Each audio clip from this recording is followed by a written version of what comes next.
Om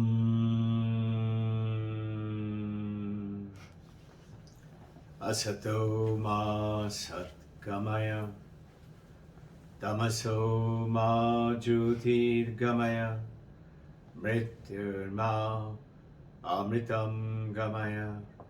Om Shanti Shanti Shanti. May the Divine Mother, may the Supreme Brahma-Rupi Mother, the Param Brahman, Purusha and Prakriti as per Sankhya, may the saints of all religion, our gurus, Paramahansa Yogananda, Sri Sri Yukteswar Giri Lahiri Mahasaya, Swami Sri Vivekananda, Holy Mother Sharada, Paramahansa Ramakrishna, hold our hand, guide us, bless us with Chaitanya. May we have the awakening of consciousness, Chaitanya, and through the practices of purity, truth, through the practices of realizing what is real, what is not real, through the practices of abstinence and sacrifice, and yet doing the work on this world of the role that we do, that we realize the purpose of this journey. Welcome back.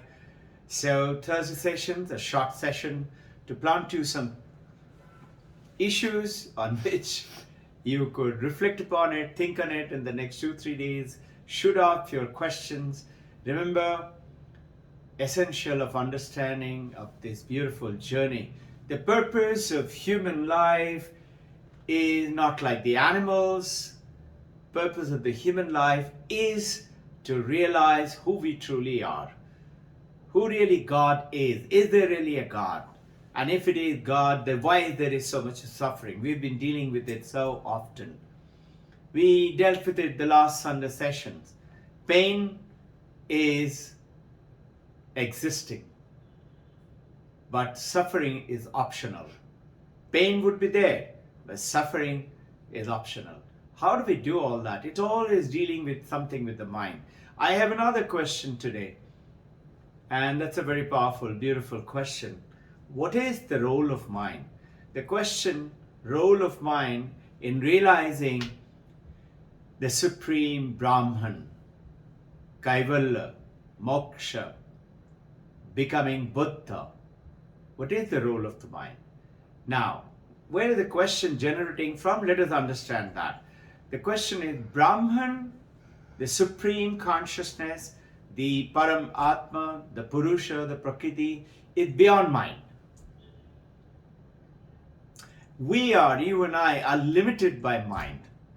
And we hear from Shankaracharya saying, Mano Buddhi Chitta Ahankar Na Aham. I'm not my mind, I'm not my intelligence, I'm not my memory, I'm not my ego. If I'm not all that, and I am the Brahman and the consciousness, and I cannot realize that with my mind, is the question, then how am I going to realize it? What else are we going to realize? The question came, the Brahman is, what does mind do? Whatever you perceive, remember the 10-man story? We have gone over it again and again. 10th man crossed the river. They were drying up. They started counting. Let us just count ourselves before we start the journey to the temple. And they counted 1, 2, 3, 4, 5, 6, 7, 8, 9. They said, oh, we were 10. Where is the 10th man? And they started howling. Oh, the 10th man is gone. Why? The mind was searching the 10th man out there. Why? Because mind always searches and finds an object. Mind can only perceive an object. So the question is generated, Brahman is not an object, Brahman is subject. Remember our understanding of subject and object. Now how can mind then understand? Mind understands only object. So what happened? Why was it that 10th man could not be discovered? Because mind was looking for the 10th man out there. mind did not realize that the 10th man is me. Wise man came and he could immediately say, why are you all howling, crying? And he said, oh, we were 10 men and we came here, 10th man is drowned. And he could see, the wise man could see. Other people said, okay, let me also count. Everybody counting. 1, 2, 3, 4, 5, 6, 7, 8, 9. They're forgetting to count themselves. 3 people tried. The wise man said, okay, try again. He said, we have counted. He said, try again. So as they counted 1, 2, 3, 4, 5, 6, 7, 8, 9, the wise man caught hold of the man's hand and said, 10. This is the 10. Dasamit Vatva. You are the 10. They said, oh, rejoice. And we gone over this, that from Agyana, Vikshepa came to, Paroksha Gyana, Atma Gyana, and then Ananda, Prapti. We realize that I am the 10. So the question over here is generated from mind only understands an object. Brahman is not an object. How do we understand that Brahman through the mind?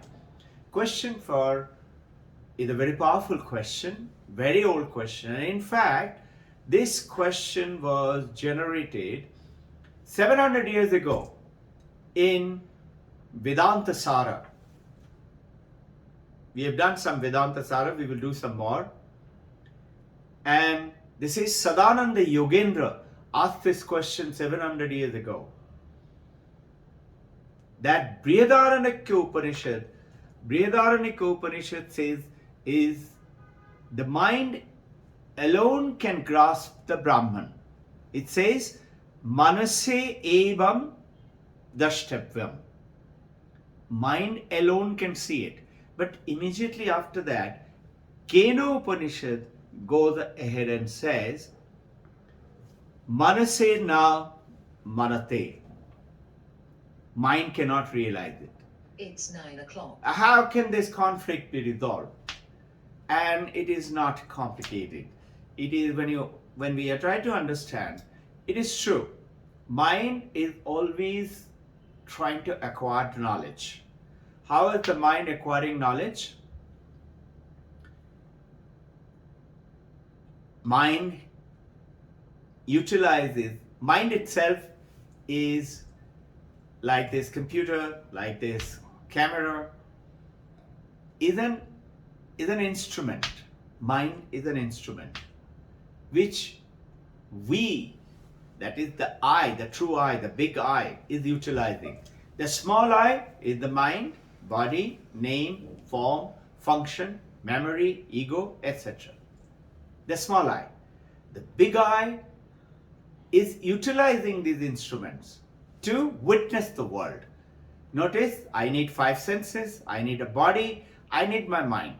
So, this is called epistemology, the process of knowing. How do we know? Let's say I see this mobile. How do I see the mobile? The light falls on the mobile. It reflects on the cornea, which in turn sends tiny image of the mobile into the cornea through the optical nerve to the brain neurons, where it transforms itself from the image into tiny electrical sparks. And from there, how it does, Western world still doesn't know, it goes into the mind as an image of a mobile. Memory tells, oh, that's a mobile. A baby or an ignorant from Adivasi from the jungle wouldn't know. They will be looking at it like this and thinking, what the hell is this? You've seen movies like that.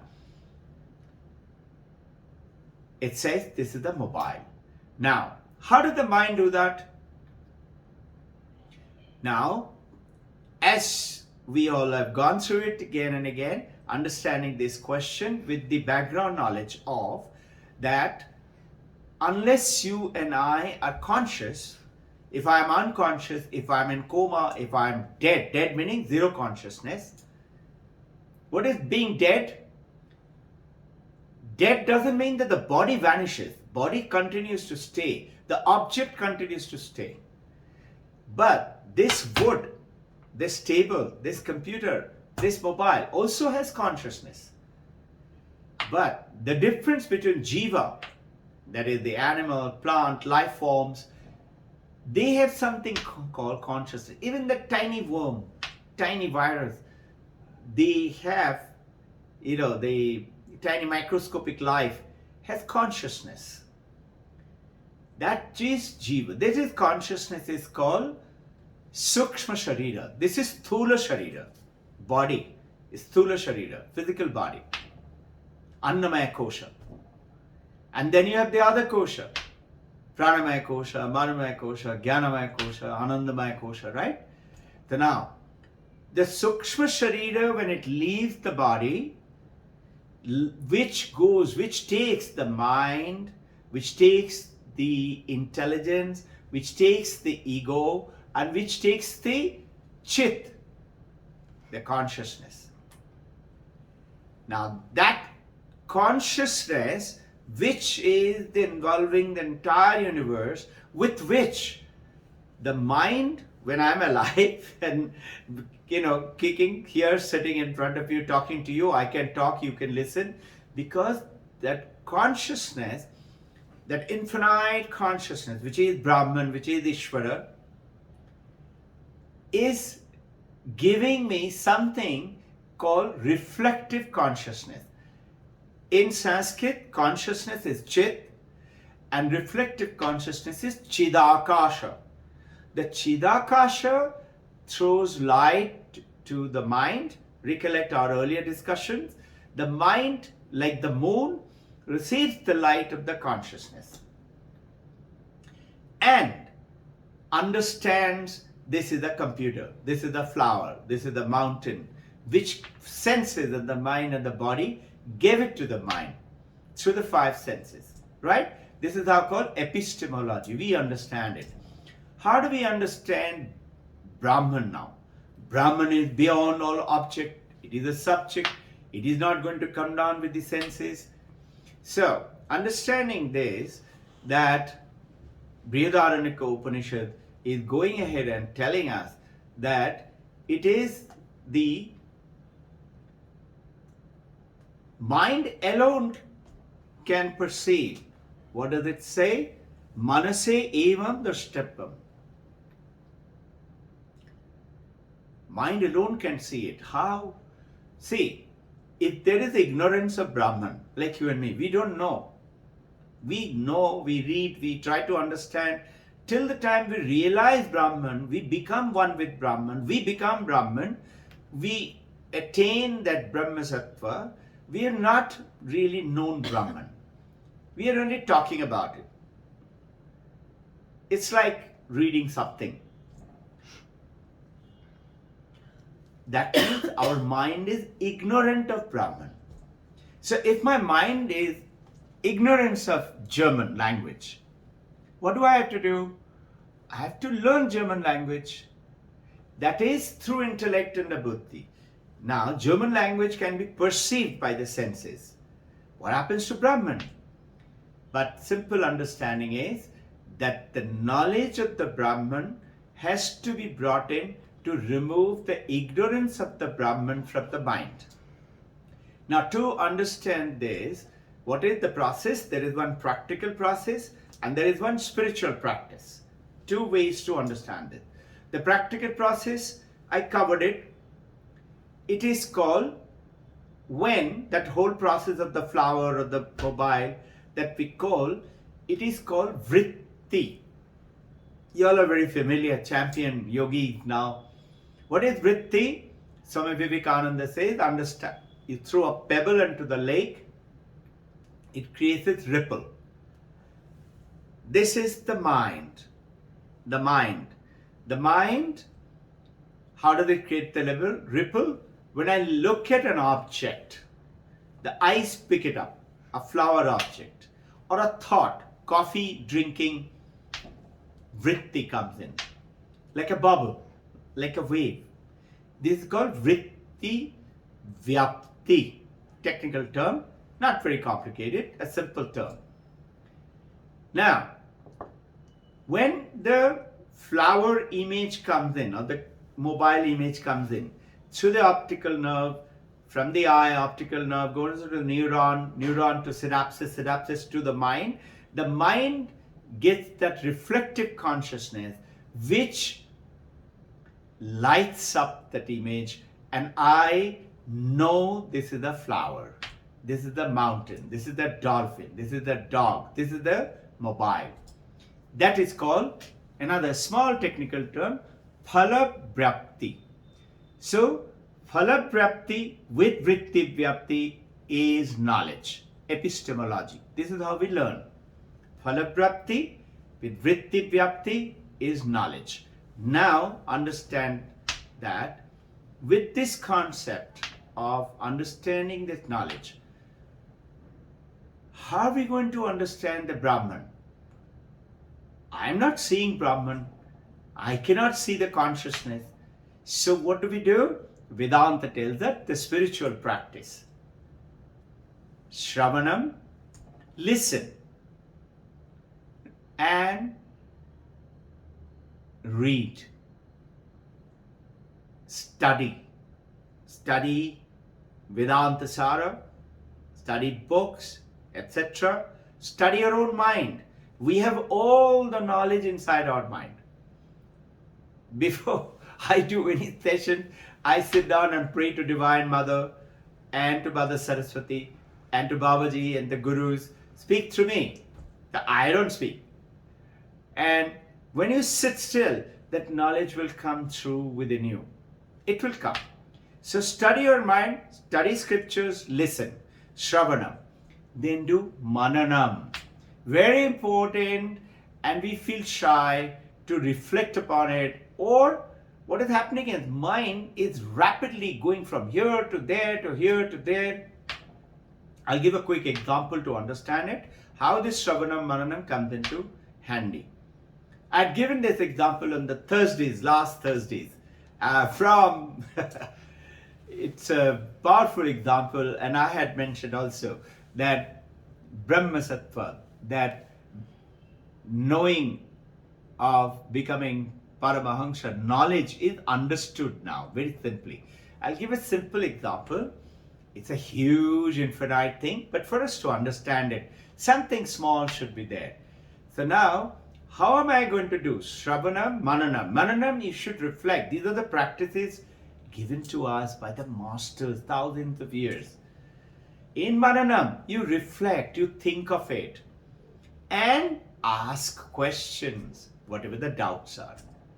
And then, with the data of the questions, with the challenges, and with what you have read, sit on it, marinate the paneer or the chicken or the fish or the biryani, and then you let it simmer and cook. After the cooking is over, you don't straight away take out and eat it. You marinate it, you let it simmer for a while. That's what you're doing in Nididhyasanam. So, understanding. Sun, compare it with the consciousness. The light gives light and heat. The light, sunlight falling on this computer, on a stone, on the table, on the building. In the stone, it heats up. The computer, it heats up on the sun. Sun gives light and heat. The light is illuminating it, heat is warming it. But supposing, notice, this is not a jiva. What happens in a jiva? I have a bucket of water, or a lake, or a river. The sunlight not only heats the water in the bucket, or the river, or the pond, or the lake, it also reflects on it. A tiny sun you will see in the bucket of the water. Isn't it? That tiny sun is not the consciousness. Consciousness is that sun. Simile. Example. Sun is there, but this is called the reflective consciousness in the bucket. Chidakasha. The water is the mind. The bucket is the physical body. Example, 20 buckets in the garden. One bucket has been overused and become old. Cracked. So what does the gardener do? Before it throws up the bucket, he puts that water into a new bucket. So mind with the Chidakasha and that ego and the memory and the intelligence and the manas go down to the new bucket. New bucket is the new body. The birth and death example, understanding of the Vedantic principle. Old bucket is thrown off, buried, burned. Simple. So Chidakasha is that little sun reflecting, but that can only do it in the water. So that is to understand the jiva and etc. The understanding this question, how is the mind coming into play and what is this Brahma Gyan and how do we understand it? So now look at it. Sun, forget about the bucket and the stone of the water, is falling on moon. And moon gives that light to the earth. Consciousness falling onto the moon is the mind, which in turn as a showing this earth. Earth is what? The world around us. Okay? The mind is the moon. Earth is this world, which is the earth, which we are witnessing, the earth. If the sun is not there, I can't see it. My consciousness is not there, I'm dead. Understanding? Now, moonlight is falling onto the earth. We know that moonlight is not the light of its own. We know that reflective consciousness of the mind is not of mind, is of the consciousness. Because you and I are Vedantis Gyani on the journey. Now,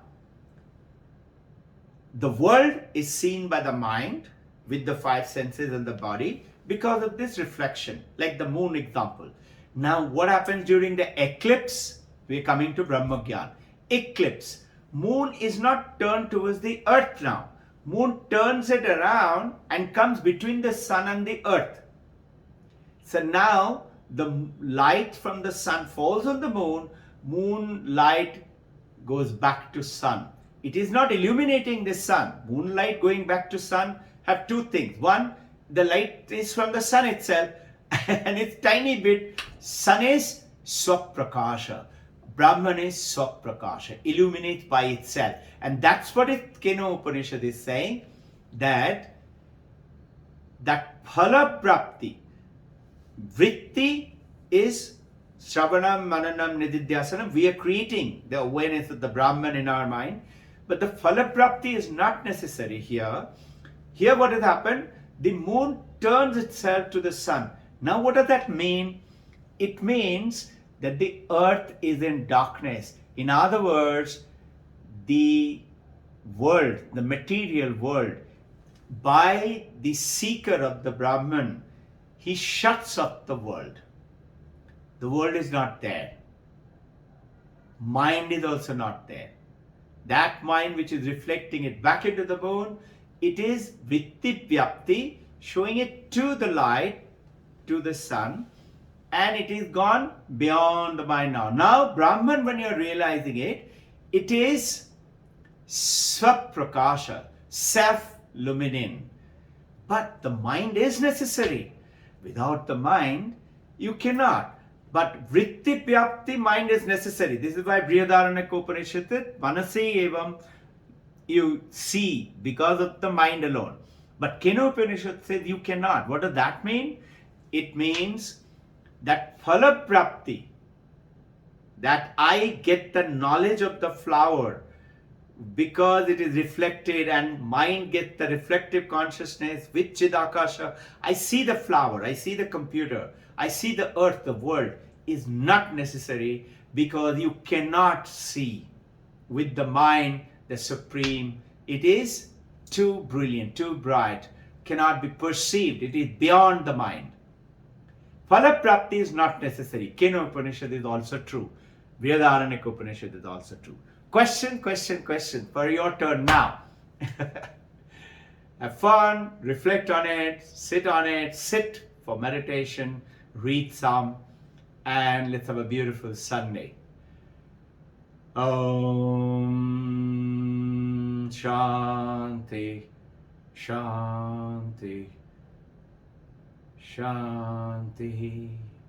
May we all be illuminated with the blessings of the Supreme Brahma Rupi Mother, Mahavatar Babaji, Krishna, Brahma, Vishnu, Maheshwara, saints of all religion, our beloved Guru Devas. Jai Guru.